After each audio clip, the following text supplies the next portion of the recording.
श्री शिवाय नमस्तुभ्यं। जय श्री कृष्णा। आप सभी का दिन शुभ और मंगलमय हो। भगवान भोलेनाथ अपनी कृपा आप सभी के ऊपर सदैव बनाए रखें। आज श्रावण महात्म्य के 24वें अध्याय का श्रवण करेंगे हम सब। आशा करती हूँ कि आप सब इसके पहले की कथाएं जरूर सुने होंगे और अब भगवान भोलेनाथ का ध्यान करते हुए 24वें अध्याय को सुनिए। 24वें अध्याय में है श्री कृष्ण जन्म अष्टमी व्रत के महात्म्य में राजा मितजित का आख्यान। ईश्वर बोले, हे ब्रह्मपुत्र, पूर्व कल्प में दैत्यों के भार से अत्यंत पीड़ित हुई पृथ्वी बहुत व्याकुल तथा दीन होकर ब्रह्मा जी की शरण में गई। उसके मुख से वृत्तांत सुनकर ब्रह्मा जी ने देवताओं के साथ क्षीर सागर में विष्णु के पास जाकर स्तुतियों के द्वारा उनको प्रसन्न किया। तब नारायण श्रीहरि सभी दिशाओं में प्रकट हुए और ब्रह्मा जी के मुख से संपूर्ण वृत्तांत सुनकर बोले, हे देवताओं, आप लोग डरे मत। मैं वसुदेव के द्वारा देवकी के गर्भ से अवतार लूंगा और पृथ्वी का संताप दूर करूंगा। सभी देवता लोग यादवों का रूप धारण करें, ऐसा कहकर भगवान अंतर्ध्यान हो गए। समय आने पर वह देवकी के गर्भ से उत्पन्न हुए। वसुदेव ने कंस के भय से उन्हें गोकुल पहुंचा दिया और कंस का विनाश करने वाले उन कृष्ण का वहीं पर पालन पोषण हुआ।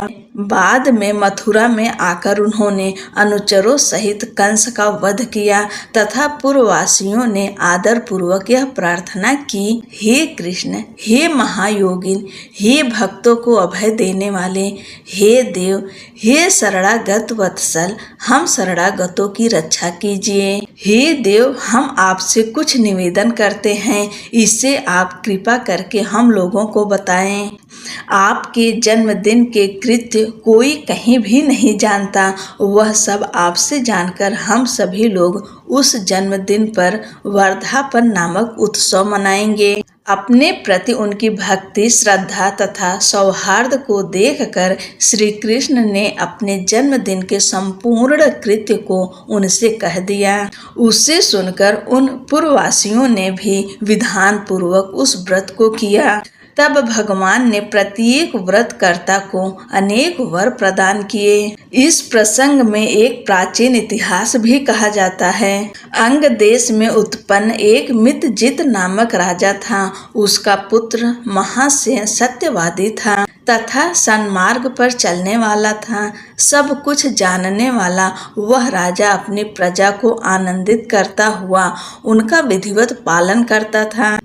इस प्रकार रहते हुए उस राजा का अकस्मात दैव योग से पाखंडियों के साथ बहुत काल पर्यंत साहचर्य हो गया और उनके संसर्ग से वह राजा अधर्म परायण हो गया। वह राजा वेद, शास्त्र तथा पुराणों की बहुत निंदा करने लगा और वर्णाश्रम के धर्म के प्रति अत्यधिक द्वेष भाव से युक्त हो गया। हे मुनि श्रेष्ठ, बहुत दिन व्यतीत होने के पश्चात काल की प्रेरणा से वह राजा मृत्यु को प्राप्त हुआ और यमदूतों के अधीन हो गया। यमदूतों के द्वारा पास में बांधकर पीटते हुए यमराज के पास ले जाते हुए वह बहुत पीड़ित हुआ। दुष्टों की संगत के कारण उसे नरक में गिरा दिया गया और वह बहुत समय तक उसने यातनाएं प्राप्त की। यातनाओं को भोग कर अपने पाप के शेष भाग से वह पिशाच योनि को प्राप्त हुआ। भूख व प्यास से व्याकुल वह भ्रमण करता हुआ मारवाड़ देश में आकर किसी वैश्य के शरीर में प्रवेश करके रहने लगा। वह उसी के साथ पुण्यदायिनी मथुरापुरी चला गया। वहां पास के ही रक्षकों ने उस पिशाच को अपने गृह से निकाल दिया।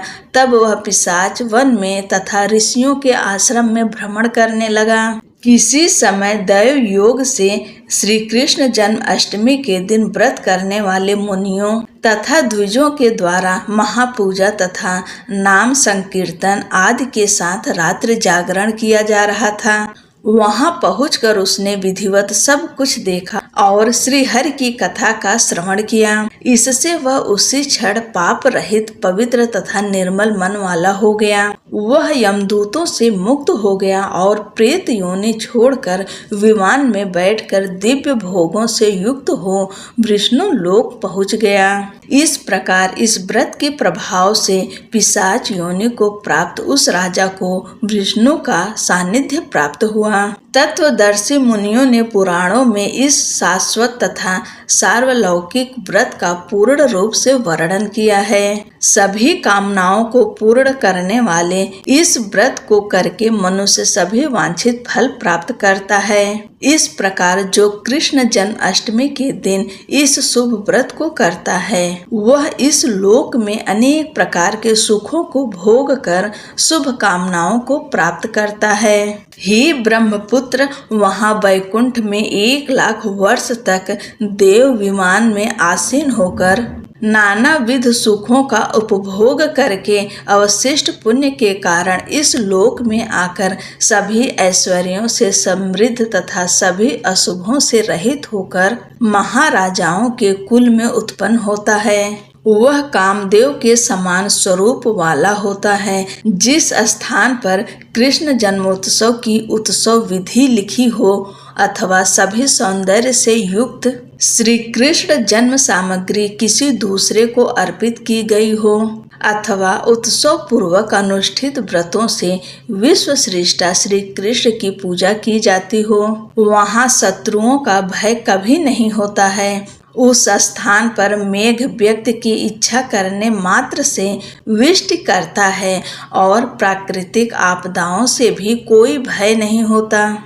जिस घर में कोई देवकी पुत्र श्री कृष्ण के चरित्र की पूजा करता है वह घर सब प्रकार से समृद्ध रहता है और वहाँ भूत प्रेत आदि बाधाओं का भय नहीं होता है।